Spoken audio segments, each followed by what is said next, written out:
Salut les dégénérés, j'espère que vous allez bien, c'est moi, c'est Lenas, et bienvenue dans cette nouvelle vidéo où je vais vous parler de 5 animés à regarder absolument la nuit. Parce qu'en fait, la nuit, quand tu regardes ton animé, tu sais, c'est différent, tu vois. T'as ce genre de night vibe, t'es chill, t'es tranquille. En plus, l'animé, il a beaucoup plus d'épices, il est beaucoup plus savoureux la nuit, tu vois, il est beaucoup plus goûtu. Petit disclaimer, il y en a un que tu connais déjà, certainement, ça doit être Made in Abyss. Et si tu connais Made in Abyss, bah tant mieux pour toi. Si tu ne connais pas, bah je vais le présenter habituellement comme d'hab. Et puis vous allez voir, on va passer aux suivants qui sont vraiment incroyables. Sur ce, on va commencer la vidéo. Je t'invite à t'abonner, à liker si ce n'est pas déjà fait. Et puis bonne vidéo, régalez-vous. Et puis c'est parti. Bon bah du coup, numéro 1, Made in Abyss. On va suivre les aventures d'une jeune orpheline qui s'appelle Rico. Et cette fille rêve de devenir une cave rider.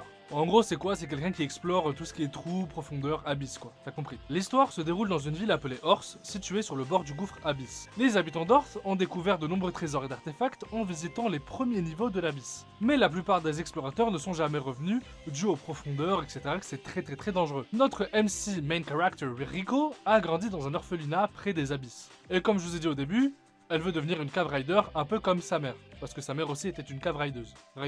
Un jour, elle fait la rencontre d'un jeune garçon robot qui s'appelle Reg. Et faut savoir que ce mec, il a perdu la mémoire, mais le mec a des talents incroyables. Les deux se lient d'amitié et ils vont commencer ensemble à faire des expéditions abyssales dans les profondeurs, histoire d'explorer les choses. Au cours de leur voyage, Rico et Reg découvrent de nombreux riders, avec eux évidemment, qui s'explorent aussi, qui essayent de découvrir les mystères de l'abysse. Et ils affrontent aussi de nombreux dangers, tels que des pièges mortels, des créatures bizarres, bref, tu connais. Ils découvrent ensemble que l'abysse cache de nombreux mystères, tels que des ruines cachées, des trésors, des bateaux, la casquette de Nassimilien, bref. Faut savoir que plus ils descendent dans l'abysse, plus leur sécurité est en danger, mais aussi dans leur tête, parce qu'ils commencent à péter les plombs, et ils commencent à voir des choses qu'ils devraient pas voir, tu vois. L'histoire de Made in Abyss est à la fois fascinante et sombre. Il y a des thèmes de courage, de loyauté, de découverte et d'horreur, tout ça qui se multiplie. Et en plus, ça se mélange bien.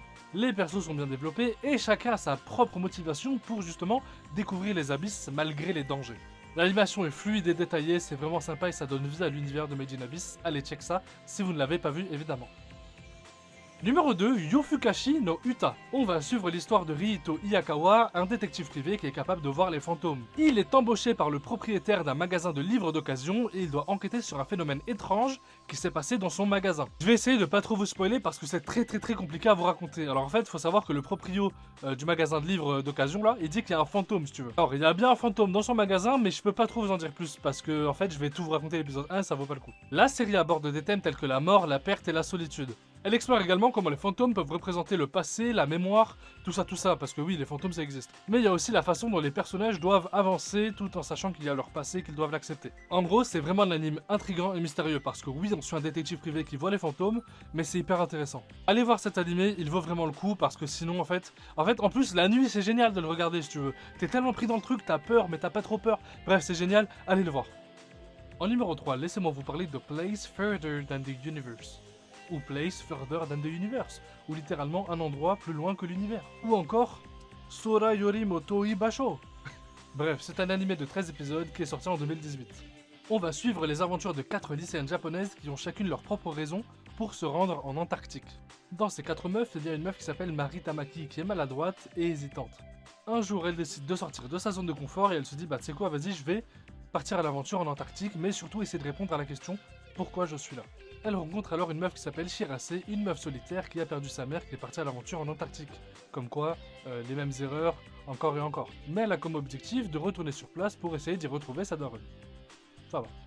Donc notre amie Marie se rejoint à Shirase qui partent ensemble pour cette nouvelle quête de l'Antarctique. Elles sont rapidement rejointes par Hinata, une amie d'enfance de Marie, et une autre meuf qui s'appelle Yuzuki. Bref, cette Yuzuki c'est quoi? C'est une influenceuse qui a été engagée pour faire la promotion un peu de l'Antarctique, etc. Comme tes youtubeurs préférés quand ils partent en Arabie Saoudite. Ensemble, les 4 jeunes filles doivent surmonter énormément de défis, notamment financiers, émotionnels et physiques. Et oui, c'est pas donné à tout le monde d'aller en Antarctique comme ça, tu t'en doutes. Tout au long de l'aventure, elles apprennent la persévérance, l'importance de l'amitié et plein d'autres trucs. L'anime est excellent pour raconter le traitement mature de l'amitié entre filles, mais aussi pour sa représentation réaliste de la vie des explorateurs en Antarctique. Vous pourrez vous attacher à ces 4 personnages parce qu'ils sont bien développés, chacun a sa propre personnalité et ses raisons pour aller en Antarctique.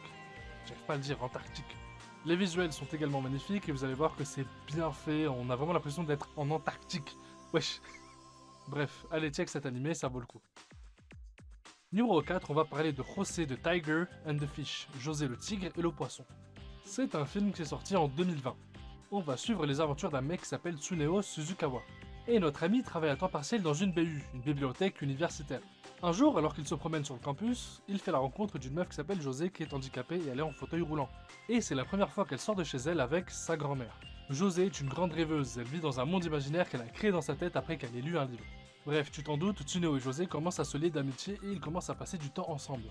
Ensemble, ils vont explorer la ville et ils se découvrent mutuellement. José, qui a toujours été confinée chez elle, commence à voir la vraie vie à travers ses propres yeux. Elle voit la réalité, c'est pas le monde imaginaire qu'elle pensait. Et notre ami Tsuneo apprend à connaître la personnalité et les rêves complexes de José. Au fil de l'histoire, Tsuneo aide à réaliser les rêves de José, notamment un rêve qui est de voir la mer. C'est un peu Eren si tu veux. Bref, ils planifient un voyage ensemble et ils partent à l'aventure pour aller explorer la mer et ça les rapproche encore plus. Mais leur relation est mise à l'épreuve lorsque José est confronté à un choix difficile qui va mettre en péril sa relation avec Tsuneo. La narration est poignante et émouvante. Il y a aussi des moments de douceur et de mélancolie qui vous fera kiffer ce film. Celui-là, la nuit, il va vous toucher. Numéro 5, Hibike Euphonium. On va suivre l'histoire de Kumiko Umae. C'est une élève de première année du lycée Kitoji, et elle est impliquée dans l'orchestre de concert de son école. Donc on va suivre l'histoire de Kumiko mais aussi des membres de l'orchestre. Et on va les voir travailler ensemble pour qu'ils essayent d'atteindre leur objectif pour essayer de participer au concours national de musique du lycée. Vous allez vous régaler parce qu'il y a 2 saisons de 13 épisodes. L'histoire commence lorsque notre MC Kumiko entre dans son lycée et elle décide de rejoindre l'orchestre. Elle rencontre alors de nouveaux amis, tels que Hazuki, une fille énergique et déterminée qui souhaite apprendre à jouer de l'instrument avant, Midori, une fille douce qui joue de la clarinette, et Reina, une fille talentueuse qui joue de la trompette. Comme je vous disais, il se prépare et il travaille dur pour le concours national de musique du lycée, et il doit faire face à beaucoup de défis. On a des conflits personnels, des problèmes relationnels entre les camarades de classe, c'est un peu le bordel, tout en apprenant à devenir musicien. Ou musicienne. C'est un animé qui met l'accent sur la musique et l'amitié, tout en explorant les thèmes de la croissance personnelle et de la détermination. Les personnages sont bien développés et chacun a une personnalité unique qui les rend attachants.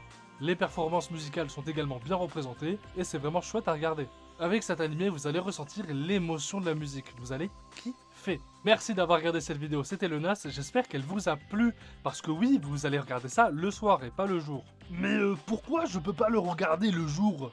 Bah en fait, si tu vois le jour, comme j'avais dit en intro, ça sera pas pareil. T'auras pas, tu sais, cette vibe de la nuit qui te rend un peu vulnérable, tu vois ce que je veux dire, un peu émotionnel. Et puis pour changer, tu vois, parce que peut-être il y en a qui le regardent le jour et pas la nuit, bref. Je vous le conseille vivement, je vous les conseille vivement. Et puis à très bientôt pour de nouvelles vidéos, portez-vous bien. C'était le Nas, ciao, et n'oubliez pas de liker.